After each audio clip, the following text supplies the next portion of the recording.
법문 들으시는 모든 분들이 재앙은 소멸하고 소원은 성취해서 부처님 전에 복 많이 지으시기를 바론드립니다. 지난 시간에는 그 깨달음에 대해서 잠시 말씀드린 적이 있었습니다. 깨달음이라고 하는 것은 분별이 없어져서, 분별심이 없어져서 아는 작용이 드러나는 것, 이것을 깨친 것이다, 그런 말씀을 드렸고, 따라서 깨친 이는 알아야 됩니다. 모르면서 깨쳤다고 하는 것은 깨치지 못한 것이다, 이런 말씀을 드린 적이 있었습니다. 따라서 부처님은 다 아시고 도인은 다 아시고 보살은 다 압니다. 모르면서 깨쳤다고 할 수는 없는 겁니다. 그런데 세상에 안다는 사람이 꽤 있어 보입니다만은 안다고 해서 다 깨쳤느냐? 이것은 반드시 그렇지 않은 것 같아요. 다 안다라고 해서 사람들이 구름처럼 모여들면서 여러 가지 어려운 문제를, 난제를 상담하고 이럽니다. 그때 그 일을 도인으로 알고 산부처로 알고 그한테 재산을 갖다 바치기도 하고 이렇습니다. 만일 다 아는 사람이 있다고 칩시다. 아는 사람이 재산을 탐낸다면 진정 깨친 사람일까요? 아닐까요? 아니겠죠. 또 다 알기는 아는 것 같은데 성질을 잘 내요. 이러면 진짜 깨친 사람이라고 할 수가 있을까요? 아니죠. 또 다 알아요. 미래에 어떻게 될 것이다. 너 4달 후에는 어떤 나쁜 일이 생길 것이다. 주로 좋은 일보다도 나쁜 일을 잘 마치네요. 그런데 그렇게 잘 아는 것 같은데 그 사람이 오만하다, 힘들게 한다. 이거 과연 깨친이라고 할 수가 있을까요? 그래서 제가 지난 시간에 깨친이는 다 안다라고 얘기를 했음에도 불구하고 아는 것만 갖고는 깨친이의 필요 충분 조건이 되지 않는 거예요. 그래서 과연 깨친이 부처님입니다. 부처님의 정체성이란 무엇인가? 무엇을 갖고 부처님을 진정한 부처님, 진정한 깨친이로 판단할 수 있는가? 오늘은 거기에 대해서 말씀드려 보도록 하겠습니다. 근데 이 깨쳤다라고 하는 것은 흔히 우리는 대각을 얘기합니다. 깨치셨습니까? 이렇게 했을 때는 당신은 견성성불 했습니까? 부처가 되었습니까? 이런 뜻입니다. 근데 이제 엄밀하게 얘기하면 깨친 것에는 대각, 클 대자, 깨달을 각자 대각만 있는 게 아니라 소각도 있나 봐요. 그러니까 작은 분별심이 없어지면서 작은 지혜가 나는 것을 소각이라고 하고, 분별심에도 중간치 분별심이 있나 봐요. 그렇게 아주 크지도 않은 중간치 분별심이 없어지면서 중간쯤에 지혜가 나는 것을 아마 중각이라고 하겠죠. 그다음에 분별심, 즉 아상이라는 것이 뿌리째 없어졌어요. 나라는 것이 본래 없음을 깨달아서 확철되어 온 겁니다. 모를 것이 하나도 없어진 것을 대각이라고 그렇게 하는 모양입니다. 근데 이 대각이라고 하는 것은 달리 말해서 아상이 완전히 없어진 겁니다. 아상이 본래 없음을 아는 겁니다. 내가 없기 때문에 나와 부처가 둘이 아니라는 것을 압니다. 내가 곧 부처임을 깨달은 것이 바로 대각이다, 이렇게 됩니다. 근데 부처님은 어떤 분인지 우린 지금 잘 모릅니다. 그렇지만 뭘 모르는 분일까요? 다 아시는 분이 부처님일까요? 뭘 몰라서는 부처님이라고 할 수가 없겠죠. 부처님은 다 아세요. 다 아시고 다 무소불위, 못할 것이 능력자입니다. 기독교식으로 얘기하는 전지전능의 존재가 바로 부처님이다라는 겁니다. 제가 지난 시간에 또 이런 말씀을 드린 적이 있습니다. 기독교에서는 하나님을 창조주라고 그렇게 한다고 말씀드린 적이 있었습니다.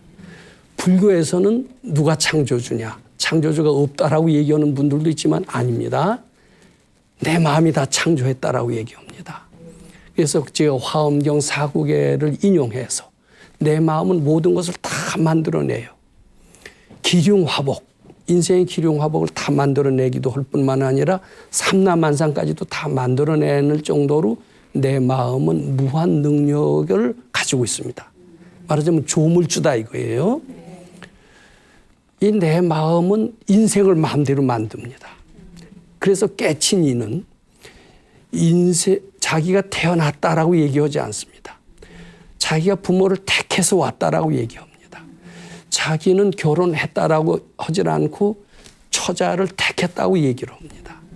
자기는 어쩔 수 없이 죽게 돼서 죽는다라고 하지 않고 죽을 날짜를 택해서 죽는다라고 얘기를 합니다.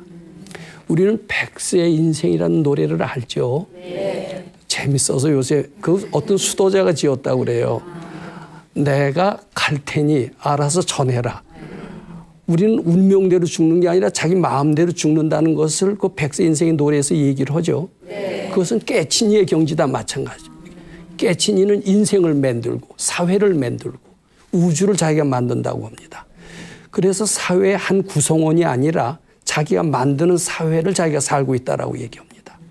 마치 이것과 같다고 그래요. 우리는 그거 잘 안 믿습니다만은 우리는 극본을 씁니다. 그 극본대로 감독을 합니다. 영화를 제작한다고 칩시다. 감독을 해요. 극본도 내가 쓰고 감독도 내가 하고 자기가 감독이 돼서 배우한테 다 역할을 줍니다. 자, 당신은 아버지 역할을 해라. 당신은 어머니 역할을 해라. 너는 부인의 역할을 해라. 아들의 역할을 해라. 친구의 역할을 해라. 직장에서 상사의 역할을 해라. 우리 재미있는 애정의 극본을 쓰자. 이러면서 자기가 극본을 쓰는 겁니다. 네. 그리고 자기가 배역을 정해서 배우를 등장시키고 그리고 거기서 한바탕의 영화를 만들면서 자기가 그 이론으로 행세를 하는 겁니다. 인생이라는 건 그렇대요. 네. 우리는 그렇게 생각을 안 하죠. 네. 근데 우리 실제로 우리 어쩔 수 없이 이 세상에 태어났다. 한국에 태어났다. 나는 한국이라는 나라에 태어나고 싶지 않고 미국이나 더 좋은 나라에 태어나고 싶다. 이렇게 생각할 수가 있습니다. 근데 한국에 어쩔 수 없이 태어난 게 아니라 사실은 알고 보면 다 자기가 정해서 태어났다라는 겁니다. 나는 이런 가난한 부모 밑에서 태어나고 싶지 않다. 부자 부모, 많이 배운 부모, 그리고 나를 사랑하는 부모 밑에서 태어나고 싶지 가난한 부모, 그리고 나를 귀찮게 구는 부모 밑에서 태어나고 싶지 않다. 난 어쩔 수 없이 태어나서 어쩔 수 없이 산다. 대개 사람들은 그렇게 생각해요? 안 그렇게 생각해요? 근데 그렇지가 않대요. 다 자기가 택해서 그 부모 밑에서 태어났고 난 못 배운 부모 밑에서 원해서 태어났고 그리고 가난한 부모를 내가 원해서 태어났다는 겁니다. 우리는 결혼을 해도 남자가 결혼하면 어떻게 저렇게 마음 안 드는 부인이 나한테 와서 속을 새길까 이러지만은 알고 보면 다 자기가 택했다는 거예요. 자기가 극본을 쓰고 그리고 감독을 하고 배역을 하고 드라마의 주인공이 된다라는 겁니다. 이게 자기가 만든 인생이라는 거죠. 근데 깨친이 보살은 자기가 만든 인생임을 알고 그 속에서 괴롭다 하더라도 괴로워할까요? 자기가 만든 인생으로 알면서 괴로운 척하면서 속으로는 웃고 있을까요? 자기가 만들었다면, 자기가 소설을 썼다면 괴로워하지 않고 웃을 수 있죠. 그런데 우리가 깨친이가 아니고 보통 사람은 자기가 만든 드라마인 줄 몰라요, 인생을. 그러니까 진짜인 줄 알고 울고 또 때로는 뭐가 좋은 줄 알고 웃고 이러고 산다라는 겁니다. 근데 알고 보면 다 자기가 만들었다라는 겁니다. 불평할 거 하나도 없다라는 게 인생이라는 겁니다. 제가 여기서 결론적으로 말씀드린다면은 깨친이는 이 우주가 다 자기가 만든 것임을 확실히 안다라는 겁니다. 일체 유심조의 진리를 실감한다라는 겁니다. 자, 그래서 여기 이렇게 썼어요. 자기가 극본을 썼으니까 극본의 처음과 끝을 다 알아요, 몰라요? 알죠. 인생을 다 알아요, 몰라요? 미래를 알아요, 몰라요? 아니요, 자기가 소설을 썼으니까. 자기가 그렇게 썼으니까 알 수밖에 없죠. 그러니까 깨친이는 인생에 대해서 다 알아요. 나 몇 살에 죽을 거 알아요, 몰라요? 알 수밖에 없어요. 그래서 요 부처님 깨친이의 정체성이라는 것은 모든 것을 다 안다예요. 근데 우리는 그렇게 다 알지는 않고 모르기는 하지만 실제로는 우리가 다 만들고 소설을 썼다 이거예요. 모를 뿐이다. 그게 차이가 있는 겁니다. 그다음에 다 자기 마음이 만들었다 그랬잖아요. 내가 내 부모도 만들고 처자도 만들고 친구도 만들고 스승도 만들고 거기서 웃고 불고 이렇게 만들었으니까 다 마음이 만들었다는 진리를 알아요, 몰라요? 일체 유심조. 우리 화엄경에 이런 구절이 있습니다. 약인 욕요지 삼세 일체불 응관 법계성 일체 유심조. 아마 이것은 상세히 이제 풀어서 너무나 유명한 화엄계의 핵심 내용입니다. 일체유심이죠. 모든 것은 다 내가 만들었다는 겁니다. 그러니까 행복도 내가 불러서 내 마음이 불러서 온 거고 불행도 내가 불러서 온 거고 병도 내가 불러서 온 거래요. 근데 그 믿겨요, 안 믿겨요? 근데 안 믿기고 누구를 원망하죠? 누구 탓이다 이렇게 하죠. 근데 깨친 이는 다 자기가 불러오고 자기가 소설을 쓰고 극본을 쓴 걸 알기 때문에 즐겁게 받아들인다 이거예요. 자, 그러니까 깨친 이의 특징은 다 내가 불러서 내가 만든 것임을 안다. 그래서 두 번째 일체 유심조의 진리를 알고 또 실천도 해요. 그 다음에 내가 인생을 만든 거고 내가 사회를 만든 거고 내가 모든 것을 다 만들었다라면은 이 내 마음이라는 것은 정해져 있어요. 수시로 만들고 싶을 때마다 달라져요.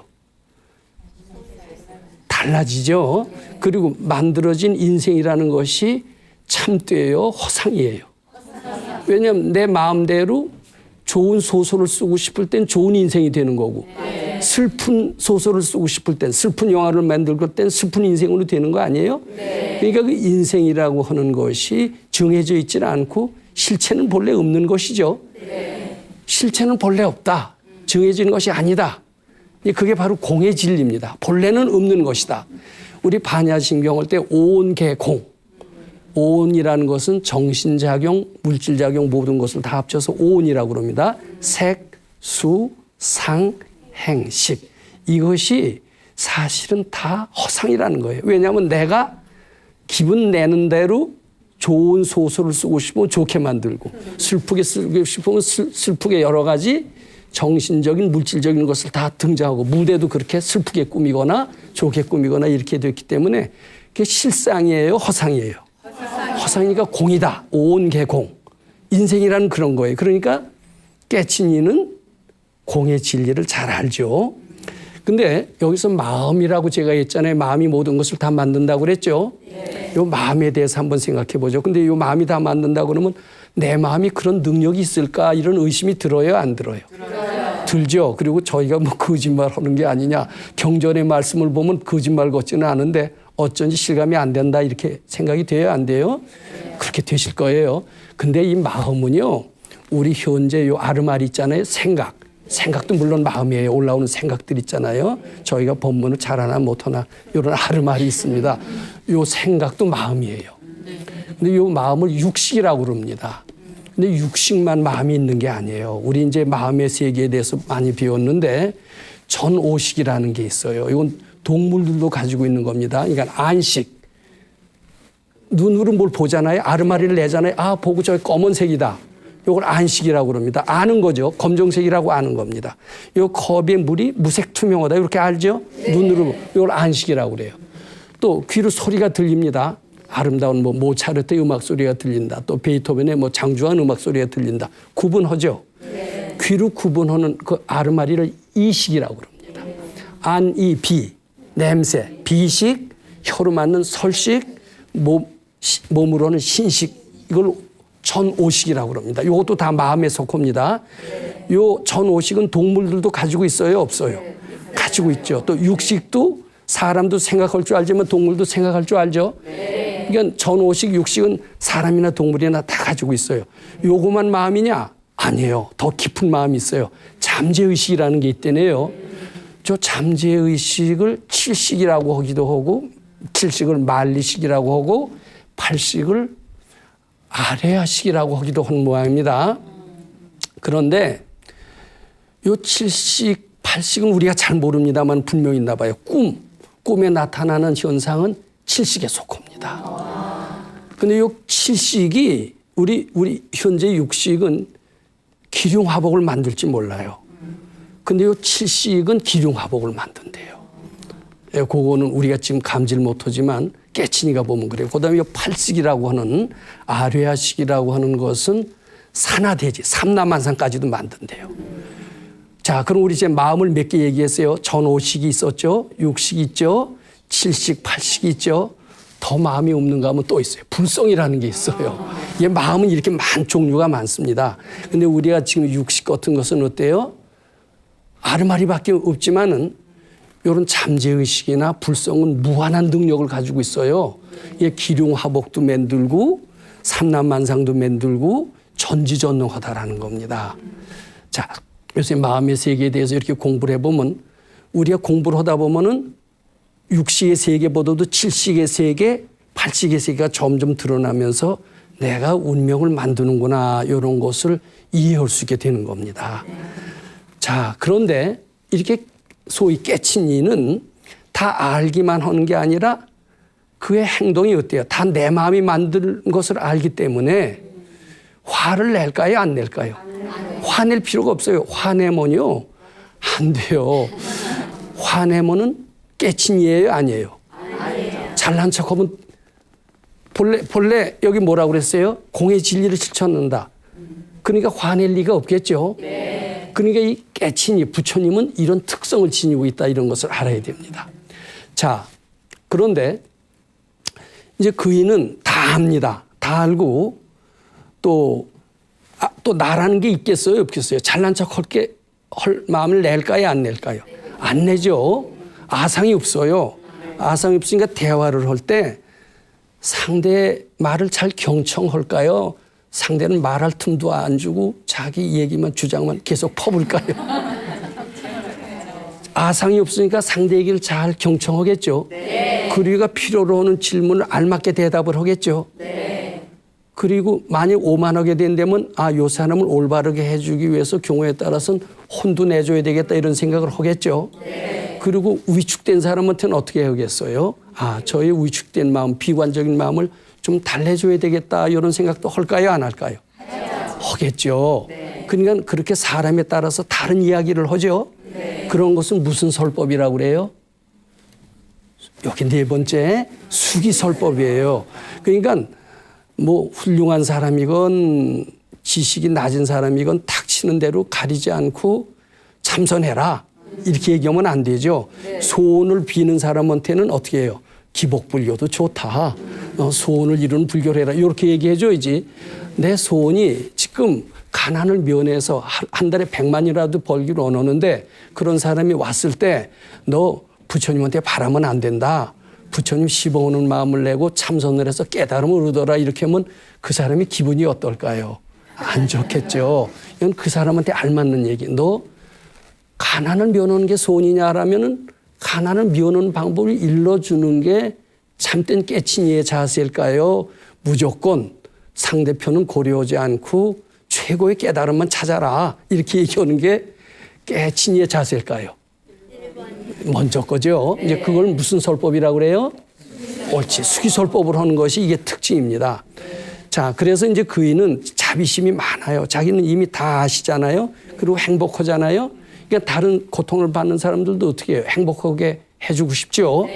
그래서 설법을 할 때 어떤 설법을 하느냐면 일체 유심조의 진리에 입각한 설법을 합니다. 예를 들면 어떻게 얘기하느냐. 우리는 이렇게 합니다. 행복을 원하는데 돈이 없어요. 또 명예도 없어요. 근데 우리 생각에 돈만 있고 명예만 있으면은 난 행복해질 것이다. 이런 생각을 하죠. 그래서 많은 사람들은 부귀영화에서 행복이 온다. 행복감이 온다. 부귀영화에서 기쁨이 온다. 이렇게 이야기할 공산이 많습니다. 그렇습니까? 안 그렇습니까? 그리고요. 또 반대로 화재가 났어요. 막막하죠. 또 파산을 했어요. 그러면 어때요? 우울증 걸리기 쉽죠? 우울증 걸리다 이제 자살하기도 쉽습니다. 그러면 이제 이게 상식입니다. 그러니까 어떻게 얘기하냐면 부귀영화에서 행복이 온다. 이런 얘기하기 쉽죠? 또 파산하고 화재가 나면 우울증이 걸리기 쉽다. 이렇게 얘기를 하는 수가 있어요. 상식적으로 맞아요. 상식적으로 맞지만 절대로 깨치니 보살이라고 얘기를 합니다. 보살은 그렇게 얘기 안 합니다. 부귀영화에서 행복이 오는 게 아니에요. 뭐냐면 행복한 마음, 기쁜 마음이 부귀영화를 불러온다. 이렇게 맞습니다. 왜냐하면 일체유심조라고 했죠. 마음이 먼저고 결과가 나중입니다. 자, 근데 잘 보세요. 부귀영화에서 행복이 온다라고 그러면 결과가 먼저고 마음이 나중으로 돼 있죠. 근데 일체유심조의 진리 깨친 사람은 어떻게 해요? 마음이 먼저고 그 결과가 나중으로 얘기를 해야 맞아요? 안 맞아요? 맞죠. 그러니까 행복한 마음이 부귀영화를 불러온다. 이제 좀 더 하면 부처님 공경하는 마음이 부귀영화를 불러온다. 이렇게 얘기를 합니다. 실제로 부처님께 깊은 신심을 내고 공경심 내는 사람은요. 돈 벌려고 노력하지 않아도요. 부귀영화가 저절로 따라오거든요. 우리 이런 얘기 알죠? 돈이 사람을 따라야지. 사람이 돈 따라서 되느냐. 근데 돈이 어떻게 하면 사람을 따를까? 부처님 공경해야 돼요. 부처님 공경하는 마음. 그거 참 신심이죠. 신심이 부귀영화를 불러온다. 이렇게 얘기를 합니다. 또 반대로요. 이제 보통 사람은 어떻게 해요? 화재나 파산이 우울증을 불러온다. 이렇게 얘기하죠. 이제 결과, 비참한 결과를 먼저 내세우고 그 결과로 마음을 나중에 얘기하잖아요. 근데 어떻게 깨친이는 마음이 먼저고 마음 일체유심조니까 마음 먼저로 얘기합니다. 즉 우울한 마음이 우울증, 비관적인 마음이 화재나 파산을 불러온다. 이렇게 얘기를 합니다. 자, 그러면 화재나 파산을 면하기 위해서는 어떻게 해야 될까? 어디 가서 재산을 화재보험회사에 들어라. 이렇게 얘기하지 않습니다. 어떻게 하냐면 우울한 마음, 세상을 부정하는 마음, 거기서 벗어나라 이렇게 합니다. 신심을 내라. 낙관적인 마음을 가져라. 이렇게 얘기합니다. 실제로 낙관적인 마음을 가짐으로써 많은 재앙이 소멸되는 것을 발견합니다. 또 많은 재앙은 어디서 생겨요? 자기의 부정적인 마음, 탐진치에서 생기는 것을 다 압니다. 왜냐하면 일체유심조라. 내 분별, 내 마음이 현실을 만들기 때문입니다. 좀 이해가 되시죠? 네. 자, 그 다음에요. 여기 공의 진리를 압니다.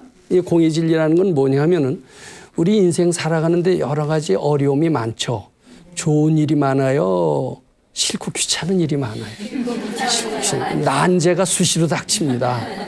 난제가 우리는 닥칠 때마다 아, 이건 내 힘으로 안 된다. 불가능이다. 이런 탄식을 하게 되는 수가 많죠. 역부족이다 이럽니다. 그리고 이 난제를 해결할 방법을 나는 도저히 모르겠다. 이렇게 생각하기 쉽습니다. 근데 공의 진리를 아는 도인들은요. 안 된다라는 것이 참의로 알까요? 착각으로 알까요? 그게 본래 없는 거거든요.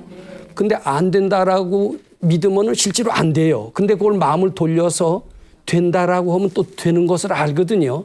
그러니까 요 된다 안 된다라는 생각이 실제로 있는 게 아니라 허상이라는 거예요. 그걸 알기 때문에 안 된다, 불가능하다 이렇게 아우성 치는 사람을 만나면은 그 깨친이는 어떻게 얘기해 주느냐? 그 안 된다는 것은 착각이다. 마음을 돌려라.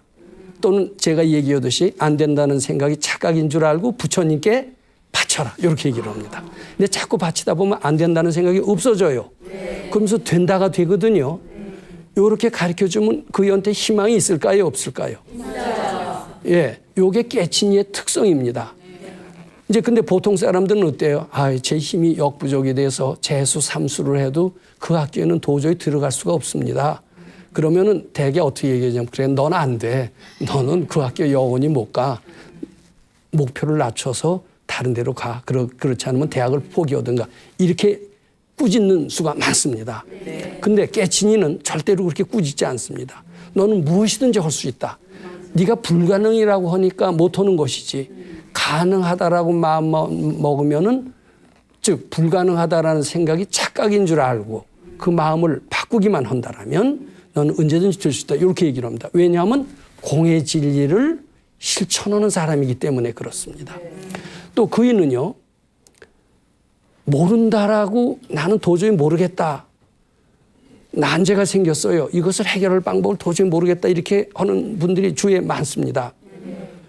점을 쳐주십시오. 어떻게 살 길을. 이렇게 깨친이한테 와서 얘기합니다. 그럼 깨친이는 점을 쳐줄까요? 스스로 걸어가는 길을 일러줄까요? 스스로 걸어가는 길을 일러주고. 근데 어떻게 저는 스스로 걸어갈 수 있는 능력이 없습니다. 왜냐하면 모르기 때문에 스스로 걸어갈 수 있는 이런 난관을 헤쳐서 살아나갈 길을 저는 모릅니다. 이제 이렇게 얘기를 합니다. 그러면은 깨친이는 어떻게 일러줄까요?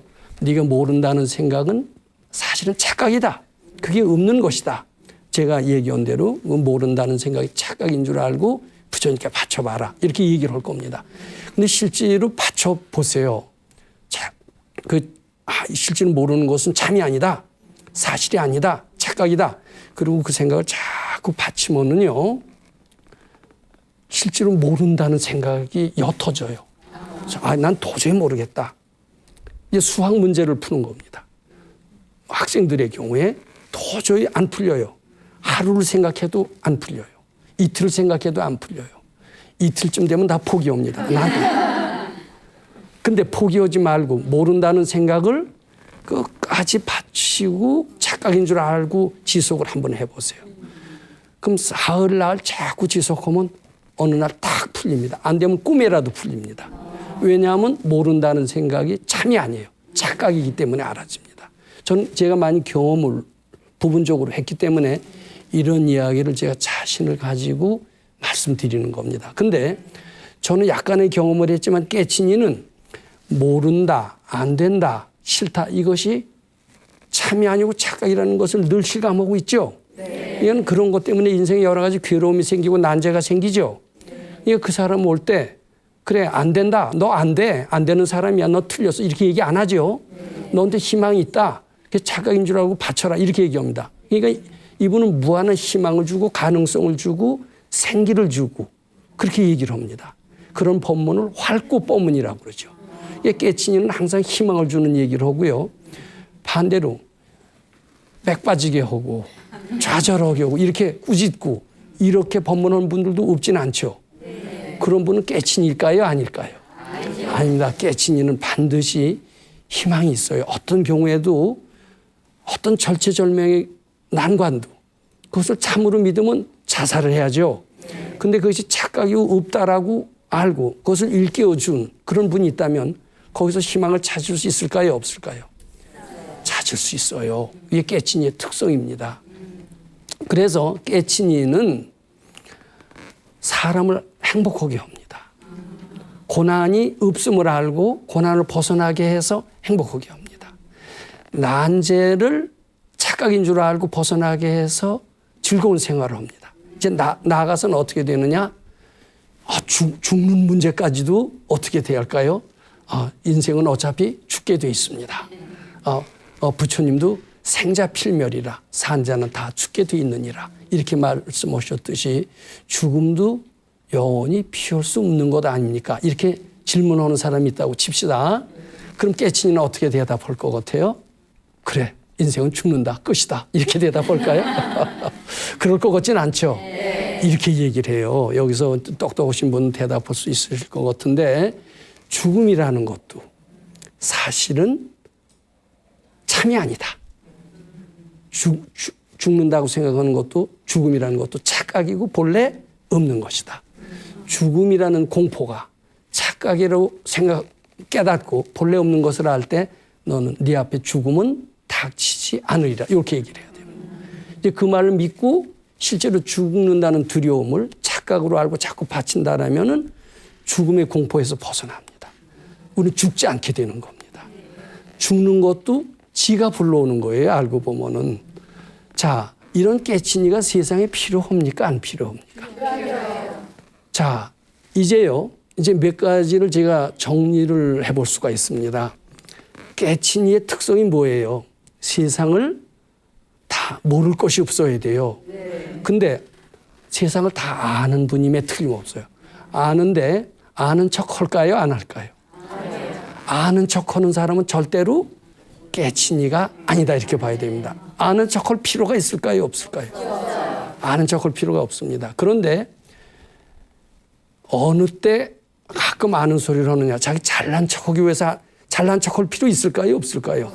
없죠. 잘난 척할 필요가 없으니까 잘난 척하기 위해서 아는 소리 하는 사람이 있어요. 난 이렇게 다 알아. 그러니까 나한테 돈 가져와. 뭐 이런 식입니다. 이거는 가짜 도인이다 이렇게 봐야 됩니다.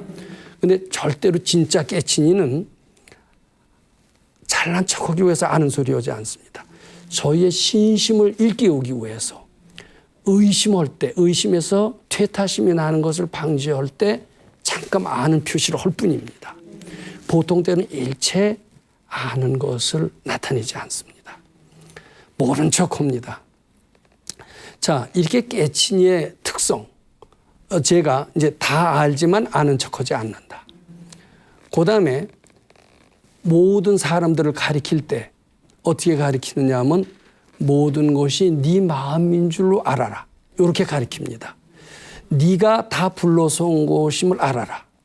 인생이라는 것도 너는 어쩔 수 없이 이런 고달픈 인생 속에서 태어나서 괴로운 삶을 살 수밖에 없다라는 비동적인 존재로 생각하지만은 알고 보면 네가 다 불러서 왔고 네가 다 인생을 창조하고 인생을 좌지할 수 있는 위대한 존재다. 이렇게 일러줍니다. 그런데 처음엔 그 말이 믿길까요? 안 믿길까요?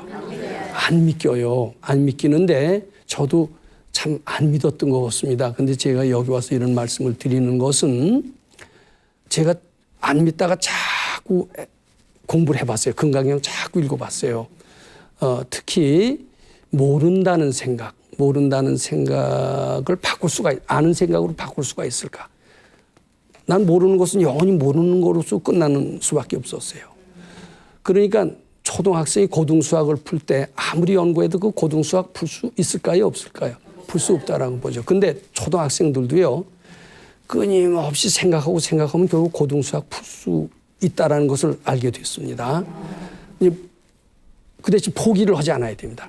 이게 마찬가지로 저도 이제 금강경 가르침에 의해서 모른다는 생각을 자꾸 이렇게 바치고 알려고 자꾸 노력을 했더니 처음에는 내가 이런 집에 태어난 것이 다 어쩔 수 없이 내가 재수가 없어서 이렇게 태어난 줄 알았고, 그리고 이런 집에 태어나게 한 우리 부모를, 가난을 준 우리 부모를 원망을 했어요. 또 우리 부모님이 많은 교양과 학식을 갖추고 차별롭게 나를 대해 주시 못하는 것을 원망을 했어요.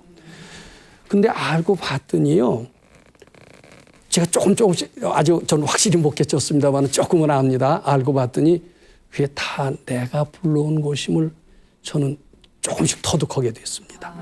그러면서 모든 내 운명은 내가 만들어 왔구나, 이것을 이해하게 됐습니다. 제가 어느 도인한테 찾아갔더니 우리 선생님한테 찾아갔더니 선생님이 그렇게 얘기를 하세요. 네 손으로 이마를 만져보래요. 이마 만졌죠. 만지니까 어떠냐? 딱딱하죠. 누가 딱딱한 걸 물어봤냐? 근데 제 이마가 이렇게 좁대네요. 이렇게 좁대요. 이마가 왜 좁은 줄 아느냐? 그렇게 물으세요. 뭐 제가 알 리가 없죠. 네가 이마가 이렇게 좁은 것은 이게 우리 몸 밖에 전생이라는 게 있는 모양입니다. 전생에 어른 공경을 하지 못했다라는 겁니다. 어른 공경하지 않고 사람을 좀 깔보는 기질이 있었대요. 뭐 저게 사람이야? 저게 인간이야? 저 시원찮은 것들, 난 저런 시원찮은 것들하고 상대 안 해. 이렇게 상대를 깔보고 우습게 알고 누구 하나 제대로 공경심을 내보지 않았다는 겁니다. 그런 마음 씀씀이가 제 골상을, 이마를 좁게 했고, 부모를 만나더라도 형편없는 부모를 만나게 되었다라는 겁니다. 그러면 내가 마음에 안 드는 부모예요. 가난하고 많이 못 배우고 도량도 좀 좁고 화 잘 내고 이런 부모입니다. 이게 늘 불만이었죠. 그리고 난 왜 이런 집에 태어났나 이런 생각을 했었어요. 근데 이제 이마 얘기를 듣고요. 그리고 반성을 했습니다. 반성으로 자꾸 공부하고 보니까 제 속에 남을 우습게 여기고 이런 것을 발견하게 됐어요. 이런 마음 씀씀이를 가졌다면 나한테 훌륭한 부모가 올 수 없을 것이다라고 좀 알아지더라고요. 이제 그 뒤로는 제가 많이 인생에 대해서 새롭게 알게 됐습니다. 즉 이렇게 이런 부모 만난 것은 어쩔 수 없이 만난 게 아니라 알고 보면 내가 다 불러온 거예요. 내가 사람 무시하고 깔보는 이런 것을 이 마음이 불러온 거예요.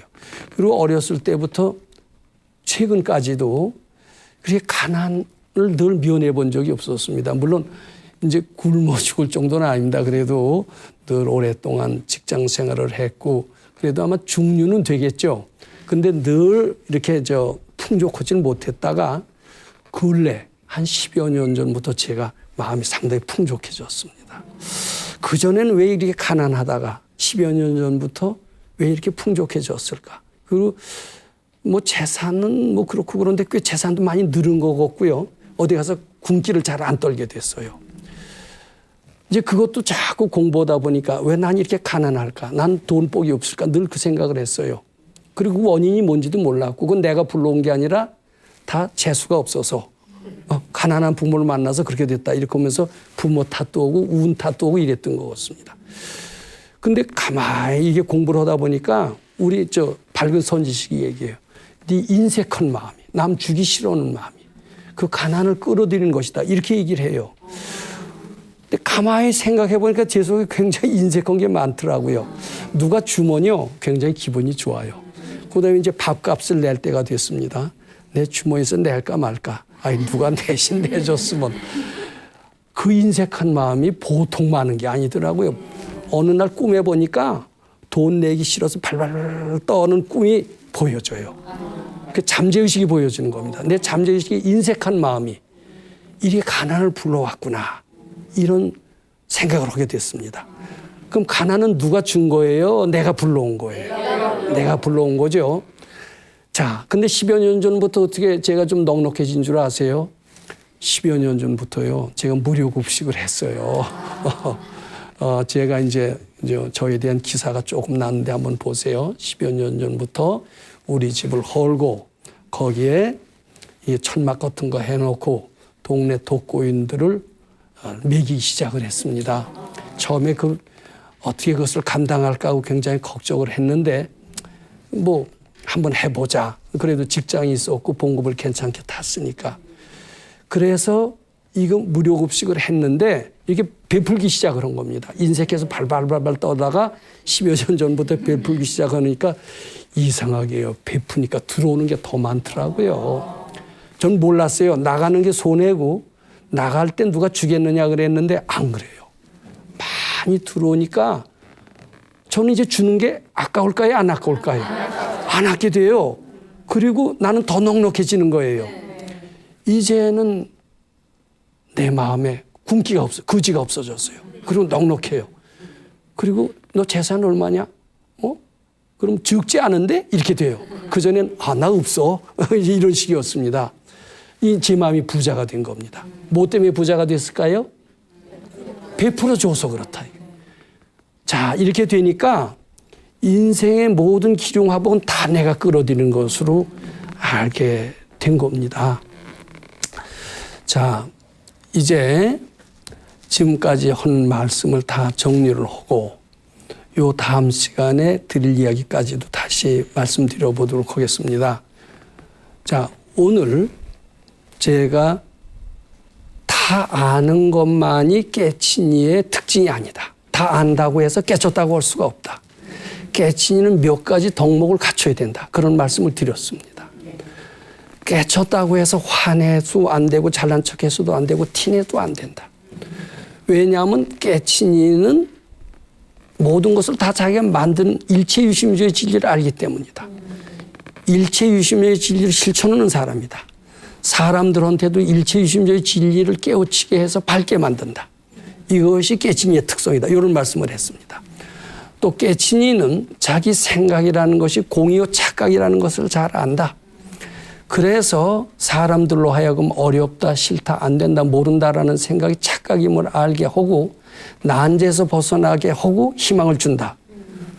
이것이 밝은이의 특성이다. 공의 진리를 깨친 결과다. 이런 말씀도 드린 적이 있습니다.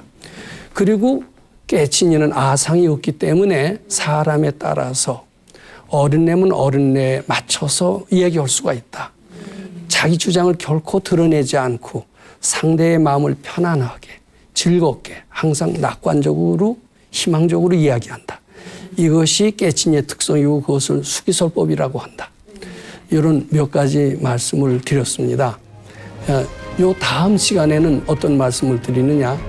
즉 일체유심조의 진리, 공의 진리 이런 진리를 가지고 이 세상을 대한다면 어떤 난관이라도 다 극복할 수가 있습니다.